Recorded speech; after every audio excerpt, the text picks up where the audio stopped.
हाय। हमारे digestive system के सबसे नीचे के हिस्से को कोलोन बोलते हैं। इसे हम लार्ज इंटेस्टाइन या बड़ी आंत भी बोलते हैं। कोलोन के सबसे नीचे के हिस्से को रेक्टम बोलते हैं।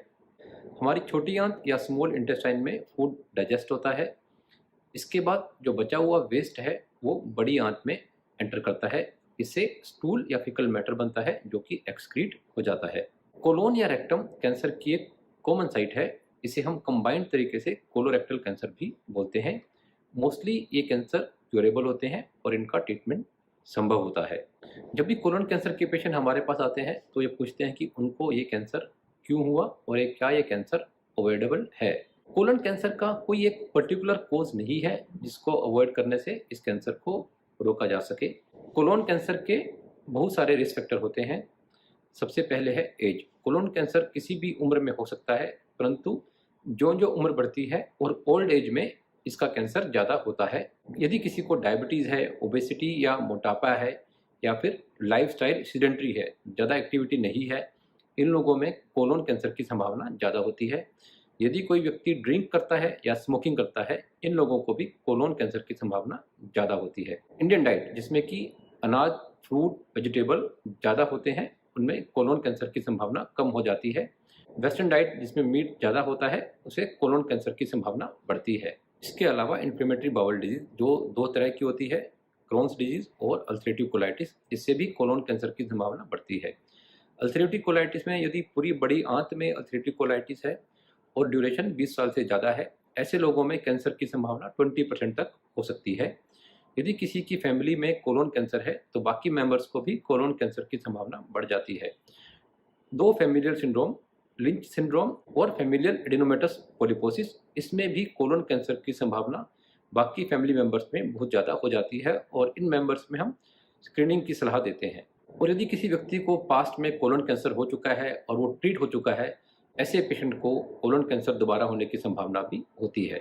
मोस्टली कोलोन कैंसर बड़ी आंत में पोलिप की तरह शुरू होते हैं। पोलिप एक छोटी गांठ या मस्सा होता है और कुछ पोलिप कैंसर में कन्वर्ट हो सकते हैं। पोलिप साइलेंट होते हैं, इनका कोई सिम्टम नहीं होता है, इसलिए कुछ कंट्रीज में स्क्रीनिंग कोलोनोस्कोपी भी करते हैं। इसमें अगर पोलिप मिलता है तो उसको ट्रीट करते हैं। ये स्क्रीनिंग अगर कोई रिस्क फैक्टर नहीं है तो 50 साल के बाद शुरू करते हैं और हर 10 साल में कोलोनोस्कोपी करते हैं। यदि कोई रिस्क फैक्टर है तो ये कोलोनोस्कोपी कम उम्र में भी शुरू कर सकते हैं। कोलन कैंसर के जो मेन सिम्टम्स हैं वो हैं ऑल्टर्ड बावल हैबिट्स। मरीज को या तो डायरिया हो सकता है या कॉन्स्टिपेशन हो सकता है और लगता है कि पेट अच्छे से खाली नहीं हुआ है।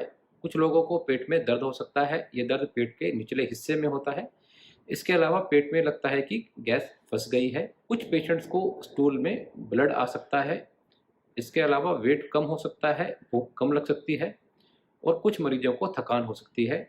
थकान का जो कॉमन कारण है वो है हीमोग्लोबिन कम होना। कोलन कैंसर के मरीजों को स्टूल में ब्लड आ सकता है। ये ब्लड हमें दिखाई भी दे सकता है और ये ओकल्ट भी हो सकता है। ओकल्ट का मतलब है कि स्टूल में ब्लड नज़र नहीं आ रहा है, इसको हम सिर्फ लैब में टेस्ट कर सकते हैं। यदि एल्डरली पॉपुलेशन में स्टूल अकल्ट ब्लड पॉजिटिव है और एनीमिया है, ऐसे मरीजों में कैंसर की संभावना होती है और कोलोनोस्कोपी करनी चाहिए। कोलन कैंसर को डायग्नोस करने का बेस्ट मेथड है कोलोनोस्कोपी। कोलोनोस्कोपी के लिए हम मरीज को दवाई पिलाते हैं, उसका पेट साफ करते हैं, उसके बाद प्रॉपर सिडेशन के अंदर कोलोनोस्कोपी करते हैं। इससे मरीज को पेन नहीं होता है। कोलोनोस्कोपी के दौरान यदि हमें कैंसर का डाउट होता है तो उसे हम बायोप्सी लेते हैं और उसे हम लैब में माइक्रोस्कोपी के थ्रू कंफर्म करते हैं। इसके अलावा यदि कोई पोलिप है उसको भी रिमूव करते हैं। एक बार कोलन कैंसर को डायग्नोस करने के बाद इसकी स्टेजिंग की जाती है। कोलन कैंसर की स्टेजिंग के लिए हम छाती और पेट का सीटी कराते हैं और यदि रेक्टम में कैंसर है तो ऐसे मरीजों के लिए एमआरआई और एंडोस्कोपिक अल्ट्रासाउंड है, जो कि एक एंडोस्कोपिक विधि है। इसके द्वारा हम रेक्टल कैंसर की स्टेजिंग करते हैं। कोलन कैंसर को ट्रीट करने के लिए एक टीम ऑफ डॉक्टर्स होती है। इसमें gastroenterologist, GI surgeon, medical oncologist, radiation oncologist, pathologist और रेडियोलॉजिस्ट होते हैं। ये सब मिलकर कोलन कैंसर का ट्रीटमेंट करते हैं। इसके अलावा इस टीम में डाइटिशियन, न्यूट्रिशनिस्ट और फिजियोथेरेपिस्ट भी होते हैं। कोलोरेक्टल कैंसर के लिए हमें देखना है कि ये कैंसर रेक्टम में है या बाकी कोलोन में है। इन दोनों का ट्रीटमेंट डिफरेंट है। रेक्टल कैंसर का ट्रीटमेंट उसकी स्टेज पर डिपेंड करता है। यदि ये बहुत अर्ली स्टेज का कैंसर है, इसे हम एंडोस्कोपी से ट्रीट कर सकते हैं। इस मेथड को हम एंडोस्कोपिक सबम्यूकोजल डाइसेक्शन बोलते हैं। इसके अलावा इस ट्यूमर को हम ट्रांस एनल सर्जरी, जिसे हम टेमिस भी बोलते हैं, उससे भी निकाल सकते हैं। यदि ट्यूमर लोकली एडवांस्ड है, आसपास के टिश्यू में जा रहा है या आसपास की लिम्फ नोड में जा रहा है, ऐसे मरीजों को हम पहले कीमोथेरेपी और रेडियोथेरेपी देते हैं। उसके बाद ट्यूमर को डाउन स्टेज करने के बाद इसकी सर्जरी की जाती है। यदि ये रेक्टल कैंसर शरीर के बाकी हिस्सों में फैल गया है तो कीमोथेरेपी और रेडियोथेरेपी करते हैं, ट्यूमर को डाउन स्टेज करते हैं और उसके बाद उसकी सर्जरी करते हैं। यदि ये कैंसर बहुत ज़्यादा फैल गया है और इनक्योरेबल है तो इसमें हम कीमोथेरेपी देते हैं और कई बार रेक्टम में स्टेंट भी डालते हैं ताकि कॉन्स्टिपेशन को या कोलोनिक ऑब्स्ट्रक्शन को अवॉइड किया जा सके।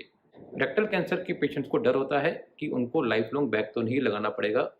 यदि रेक्टल कैंसर एनस से 2 सेंटीमीटर ऊपर है तो ऐसे मरीजों में बैग लगने की संभावना नहीं के बराबर होती है। यदि कैंसर सिर्फ कोलन तक कन्फाइंड है और आसपास के टिश्यूज में है, परंतु ये दूसरे टिश्यू यानी कि लीवर या लंग में नहीं फैला है, ऐसे मरीजों में हम पहले सर्जरी करते हैं। उसके बाद इस कैंसर को लैब में स्टडी करते हैं कि इसकी नेचर कैसी है। यदि ये एग्रेसिव ट्यूमर है, लिम्फ नोड में फैल गया है और बाकी पैरामीटर को देखते हुए हम पोस्ट ऑपरेटिव कीमोथेरेपी की सजेशन देते हैं।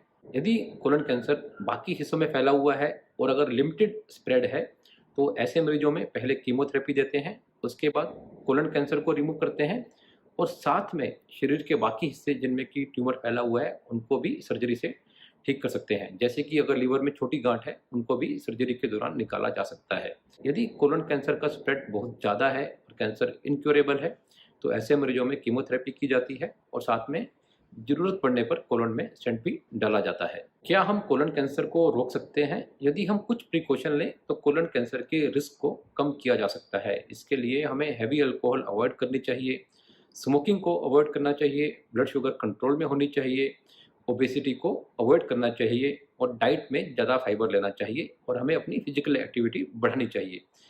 इन सबको फॉलो करने से कोलन कैंसर के रिस्क को कम किया जा सकता है। उम्मीद करता हूँ ये जानकारी आपके लिए फ़ायदेमंद होगी। Thank you.